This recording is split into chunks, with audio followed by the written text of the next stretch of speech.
মাকে জিজ্ঞাসা করেছিলাম, মা, আমার স্বাধীনতা কোথায়? উত্তরে বললেন, এখন কিসের স্বাধীনতা?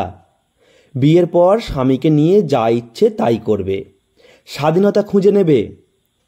একদিন ভোরে স্বামীকে জিজ্ঞেস করলাম, আচ্ছা, মেয়েদের কি স্বাধীনতা নেই, শখ আহ্লাদ নেই?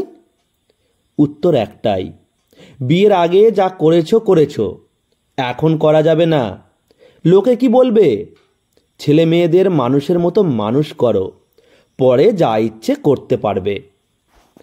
আজ আমার ছেলের বয়স 20-তে পা দিল। বললাম, আচ্ছা বাছা, মায়েদের স্বাধীনতা কোথায় বলতে পারিস? ছেলে আমার মস্ত বড় গম্ভীর মুখে উত্তর দিল হেসে, বলল, এখন কি আর ওই বয়স আছে নাকি যা ইচ্ছে করবে? অনেক কিছুই করেছো, জীবনে এবার আমাদের মতো করে চলার চেষ্টা করো।